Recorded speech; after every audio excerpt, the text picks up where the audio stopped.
Fizemos 3, né? Foi isso mesmo. Ah, maravilha, então. Deixa eu ver aqui.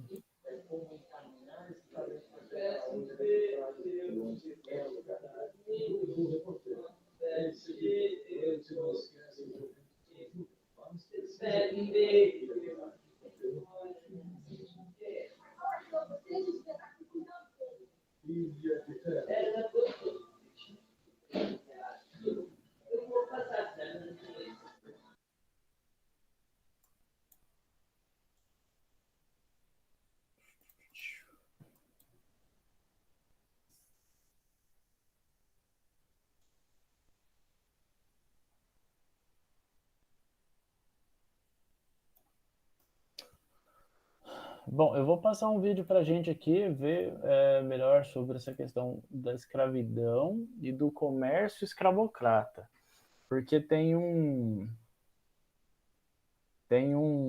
uma coisa muito importante para a gente entender que a escravidão era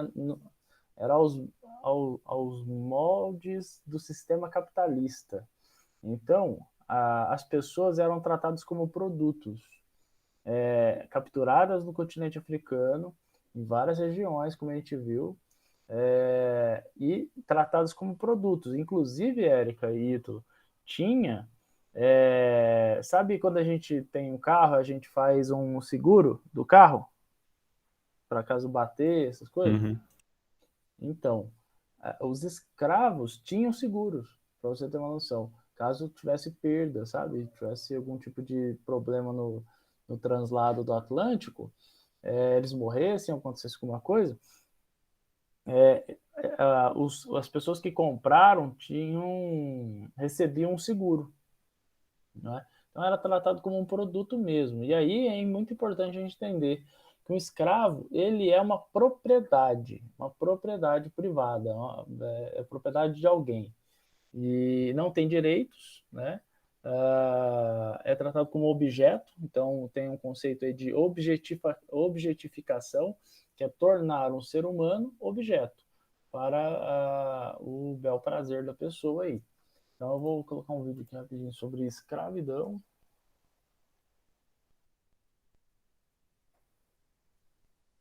E aí a gente vai ver.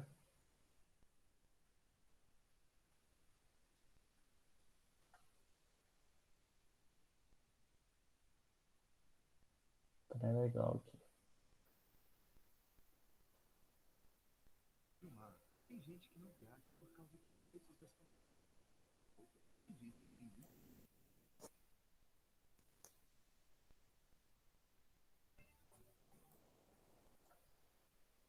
passar aqui para vocês.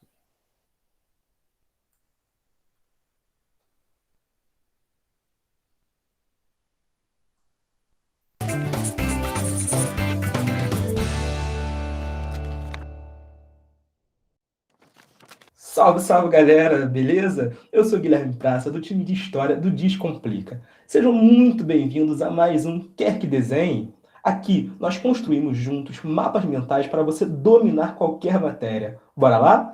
Lembrando que o mapa completo está disponível para download no link da descrição também, hein? Baixa lá! Agora, vamos falar de um assunto muito delicado da história moderna: a escravidão no Brasil. Como já vimos no mapa mental sobre as grandes navegações, Portugal foi pioneiro no processo de expansão marítima pelo Atlântico. Durante o século XV, os portugueses realizaram um périplo africano, conhecendo a costa do continente, colonizando ilhas e realizando comércios. Até que em 1500, os primeiros portugueses chegaram na América, iniciando a colonização e o primeiro contato com os povos nativos, chamados genericamente de índios. Assim, os grupos étnicos que aqui viviam estabeleceram relações comerciais com os portugueses, mas com o passar do tempo e com a expansão europeia na América, os próprios nativos passaram a ser escravizados. Com um extenso território, poucos colonizadores e muitas oportunidades de lucro, os europeus logo impuseram a escravidão aos nativos como uma forma de superar violentamente os obstáculos da colonização.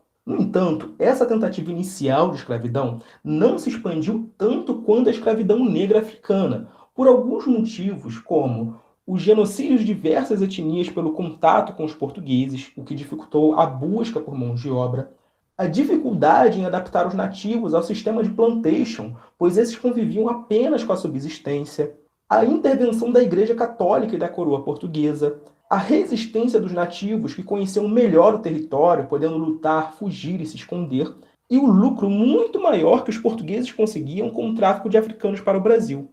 Assim, como a escravidão indígena não gerou os rendimentos e o trabalho esperado pelos portugueses, ela continuou sendo utilizada ao longo dos séculos, mas de maneira bem menos intensa. Logo, uma forma alternativa de escravidão passou a ser muito mais explorada, gerando grandes lucros aos portugueses: a escravidão africana.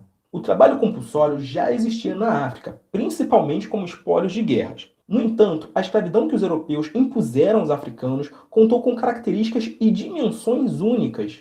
A relação com o mercantilismo e com a desumanização dos negros teve como consequência o sequestro de milhões de pessoas que foram levadas para a América em navios negreiros e vendidas para colonos escravocratas. Além disso, os lucros que esse mercado conseguia eram gigantescos, inclusive sendo fundamental para muitas relações comerciais internacionais, sobretudo entre Brasil, Caribe, 13 colônias, África e Europa. Desta forma, milhões de pessoas foram retiradas de suas terras natais e levadas para a América, onde perderam seus nomes, suas culturas, suas identidades e se tornavam um mero produto à venda. Após serem comprados, esses negros e negras de diversas idades, etnias e troncos linguísticos eram levados para trabalhos braçais no campo ou nas cidades. Inicialmente, nos séculos 16 e 17, os africanos e seus descendentes foram largamente utilizados nos engenhos, sendo a força que movimentava a exploração do açúcar da colônia. Nesses casos, os escravizados eram propriedades particulares dos senhores de engenhos e forçados a viverem nas senzalas, em condições precárias de vida, enquanto a família do senhor vivia na casa grande, beneficiada pelos lucros do trabalho escravizado. Posteriormente, no entanto, escravizados também passaram cada vez mais a serem utilizados nos centros urbanos, como mão de obra nas minas de ouro ou realizando afazeres domésticos e comerciais para as famílias mais ricas. Seja no campo ou na cidade, esses escravizados foram vítimas de um sistema cruel que desumanizou milhões de pessoas e condenou o futuro de um país a problemas graves como a desigualdade, a miséria e o próprio racismo. Até hoje, os descendentes de pessoas escravizadas sofrem com as feridas que continuam abertas há mais de 300 anos. Mas assim como esses descendentes ainda hoje lutam contra tais problemas, a resistência também foi uma palavra fundamental para esses escravizados. Desde os primeiros grupos que aqui chegaram no século XVI até os escravizados do XIX, essas pessoas oprimidas jamais aceitaram suas condições. Foram diversas as ferramentas e estratégias de resistência ao longo dos séculos, como as fugas, a formação de quilombos, as revoltas contra escravocratas, a manutenção de suas idades e culturas originais, o enriquecimento e a compra de alforrias. Os quilombos, de fato, formaram os principais núcleos de resistência, pois permitiam não só uma vida livre das opressões do engenho, como a possibilidade dos negros retomarem suas práticas culturais como na África. Por conta disso, muitos desses quilombos possuíram estruturas matriarcais e mulheres em posições de liderança, como Dandara dos Palmares, Teresa de Benguela e Mariana Crioula. Graças às lutas protagonizadas pelos escravizados no Brasil, podemos destacar a construção de uma outra resistência que foi o movimento abolicionista. O abolicionismo foi uma campanha internacional fundamental para a luta contra a escravidão. Desde os tempos de colonização, movimentos liderados principalmente por negros, como a Conjuração Baiana, já defendiam o fim desse sistema escravocrata. No entanto, apenas no século XIX que esse debate passou a se aprofundar nas esferas institucionais, ganhando amplo apoio popular. Inicialmente, a Inglaterra já pressionava o governo brasileiro pela abolição, chegando a criar a Lei Bill Aberdeen em 1845, impedindo a circulação de navios negreiros pelo Oceano Atlântico. Já em 1850, o próprio parlamento brasileiro ainda aprovou a Lei Eusébio de Queiroz, que proibiu o desembarque de africanos escravizados nos portos brasileiros. Assim, nesse cenário, o abolicionismo passou a crescer entre homens e mulheres, recebendo o apoio de grandes políticos como José do Patrocínio e Joaquim Nabuco, e de intelectuais como Luiz Gama, André Rebouças e a autora Maria Firmina dos Reis. Além disso, a continuidade das fugas e das revoltas construiu um cenário de forte pressão sobre o parlamento e os escravocratas brasileiros, desencadeando um lento processo de abolição. Aos poucos, leis como a do sexagenário, do ventre livre e a própria Lei Áurea pavimentaram o fim do sistema escravocrata.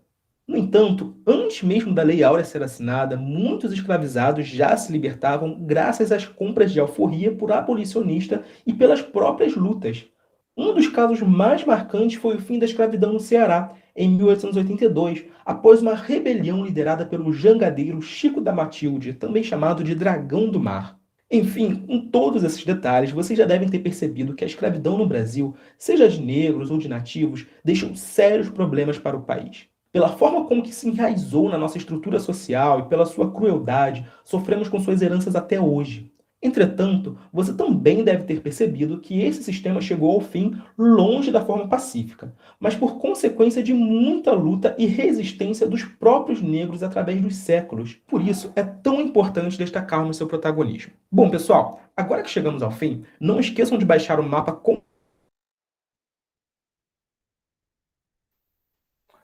Bom, o que ficou bastante importante assim de ser destacado nesse vídeo é o mecanismo de tráfico, né, de negreiro, que era conhecido também como tumbas do mar, porque muitas pessoas morreram, né, nessa travessia do Atlântico.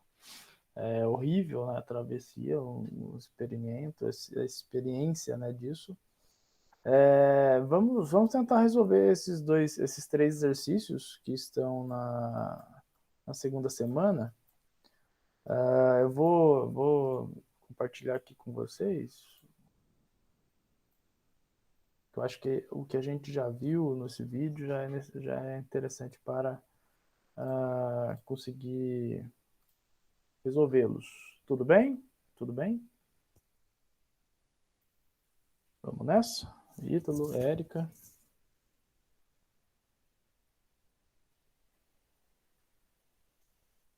Vamos. Beleza. Ó, então vamos lá para o primeiro. Assinale a opção que caracteriza a economia colonial estruturada como desdobramento da expansão mercantil europeia da época moderna. Tem duas coisas muito importantes aqui, ó. Caracteriza a economia colonial, tá? Economia colonial brasileira, que eles queriam. Beleza. Estruturada como desdobramento da expansão mercantil. O mercantilismo é um tipo de economia que foi desenvolvida na Europa do século XV até o século XVIII, acho que até o começo do século XIX. Mercantilismo, onde o Estado, né, português colonizava vários territórios e determinava o que seria produzido, plantado, para incrementar suas indústrias. Então vamos lá. Então, qual é a opção que caracteriza legal?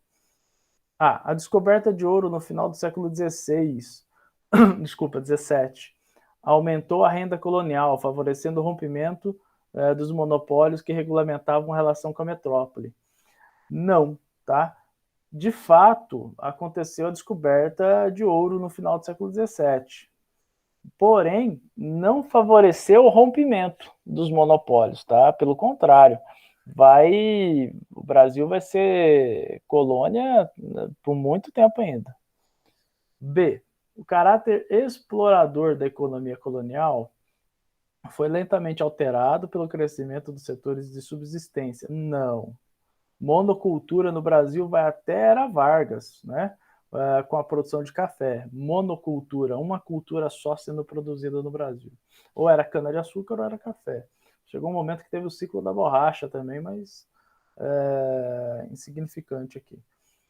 A lavoura de produtos tropicais e as atividades extrativistas foram organizadas para atender os interesses da política mercantilista europeia. Sim, tá? Essa daí. Lavoura de produtos tropicais, aquilo que era plantado no Brasil. E extrativista, ouro, diamante, né, prata. Então, isso é, sim, a resposta correta, tá bom? Alternativa C.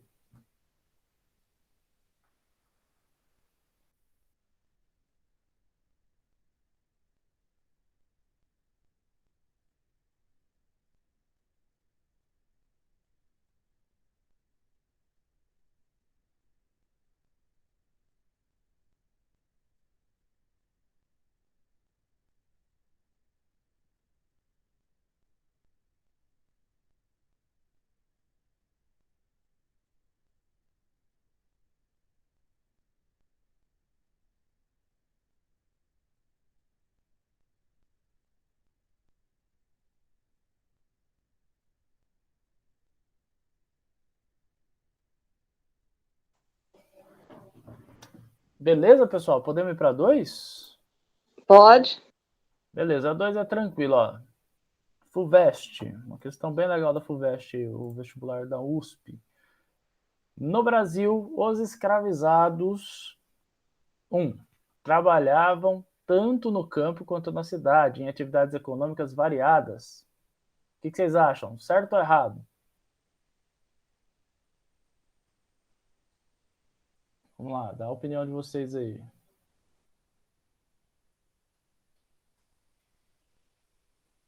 Érica, Ítalo. Eu acho que eles não trabalhavam no campo. Eles trabalhavam no campo, mas não trabalhavam tanto na cidade assim, não. Então, Entidades econômicas assim também. então é bom fazer esse exercício porque sim, eles trabalhavam no campo. Inclusive eles podiam no campo e nas cidades. Inclusive nas cidades eles poderiam ser alugados para fazerem outras atividades. Por exemplo, tinha um caso de um escravo no Brasil, não era incomum não, de um escravo que sabia matemática. E aí ele era contador de empresa. E aí tinha um dono do escravo que alugava esse escravo para uma empresa. Tá? Tipo, como, ó, eu tenho um funcionário aqui, é meu, tô aí para você, aí você me paga o salário dele e tal. Inclusive, é um caso interessante porque esse escravo vai ser espancado pelo cara que alugou ele. Ser espancado, mas espancado mesmo. E aí, o dono do escravo entra na justiça para reaver uma indenização por ter o produto dele lesionado. Olha que coisa maluca. Então, sim, tá? Tem atividades econômicas variadas. Se dissesse título, trabalhavam no campo menos do que na cidade, aí estaria errado. Porque eles trabalhavam muito mais no campo do que na cidade. Mas a alternativa aqui, ela não fala de quantidade, né? Então, tá correto, a 1 tá certo. Se a 1 tá certa, então a 3 podemos tirar e a E, quer dizer, a B podemos tirar e a E podemos tirar. Concorda? Uhum. Beleza. Então estamos entre a C e a D. 2. Sofriam castigos físicos em praça pública determinado pelos seus senhores. Tá certo ou errado? O que vocês acham? A Erika tá quietinha, a Erika só quer saber a resposta. O que você acha? Sofriam castigos físicos em praças públicas? Em praça pública? Sim ou não? Ai, meu Deus. Chuta, sim ou não? Não tem problema. Não, depois eu erro. Não, chuta no mais absurdo que você acha que é. Aqui, quando a gente fala de escravidão, você sempre chuta no absurdo. Eu acho que sofri. É o absurdo, é isso mesmo. Inclusive, em Mariana, até hoje tem, na frente da Câmara Municipal e de duas igrejas. Tem duas igrejas, uma do lado da outra, a Câmara Municipal, e na frente tem o Pelourinho. Pelourinho é onde amarrava o escravo e violentava ele. Então, a 2 também está correta. Então, podemos eliminar a C. Tá bom? A C. Então, ficamos entre a 1, a A e a D. Agora vamos saber qual que é ali, a 3 ou a 4. Vamos lá. 3. Resistiam de diversas formas, seja praticando suicídio, seja organizando rebeliões. Sim. Tá certo, maravilhoso. Então é a alternativa D. Vamos ver se a 4 tá errado. Vamos ver. Tinham a mesma cultura e religião. Tá errado. Não tinham a mesma cultura e religião. Eles vinham de vários lugares. 5. Estavam proibidos pela legislação de efetuar pagamento por sua alforria. Não, eles podiam sim juntar dinheiro. Inclusive, esses escravos alugados, eles faziam acordos com os donos dele para receber um pedacinho do trabalho. E assim, com o tempo, eles juntavam dinheiro e compravam sua própria alforria. Então, alternativa D, 1, 2 e 3. 4, quer dizer, 3, vamos nessa. Tem uma imagem aqui, né? Isso aqui é uma imagem de um engenho de açúcar, né? Sistema aqui onde os caras iam torcendo aqui a cana, ia fazendo caldo aqui, né? Bom, olha lá. Ela ilustra um engenho de açúcar, típica unidade de produção no Nordeste colonial. Com base na imagem e na realidade histórica, por ela ilustrada, assinale a alternativa correta. Ups.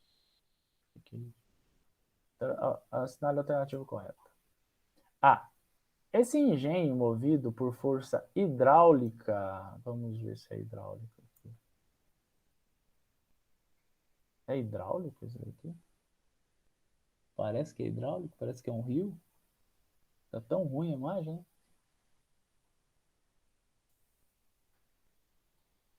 Não parece que é hidráulica, não, né? Não parece que tá passando água, né? Pois é. É uma realidade no século XVIII, embora anteriormente fosse utilizada a força humana ou a força animal para fazê-lo funcionar. Tá certo, isso daqui, ó, força humana, escrava, ou animal para funcionar. Mas eu tô com dúvida sobre essa daqui, hidráulica, mas vamos nessa, vamos trocar aqui para B. A presença exclusiva de mão de obra escrava negra na imagem, sim, todos são negros, denota a exclusão dos indígenas como trabalhadores, escravos ou livres da indústria açucareira? Não, né? Isso não é porque nessa imagem não tem índios que eles não foram utilizados como mão de obra escrava, né? Então a B está errada.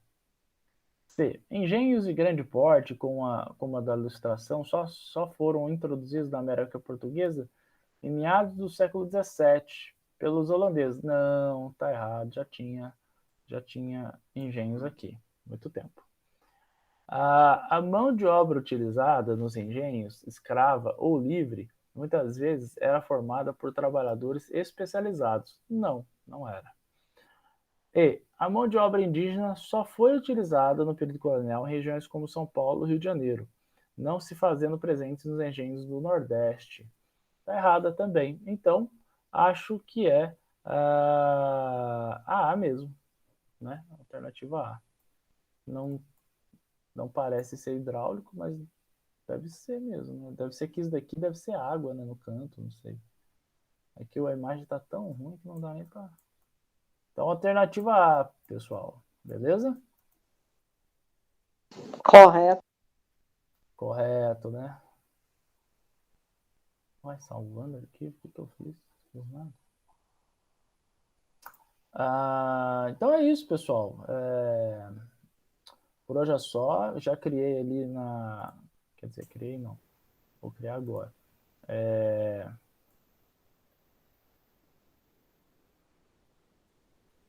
Já criei, vou criar aqui, ó, na pasta a segunda semana, tá? Se vocês quiserem colocar, acrescentar lá, fiquem à vontade. Uhum. Tá? Se vocês tirarem foto, caso vocês queiram. E é isso. Uma boa noite para vocês. Alguma Boa dúvida? noite, Boa você. noite. Com Deus. Tranquilo. Maravilha. Fica com Deus, você. Obrigado. Vocês também. Tchau, tchau.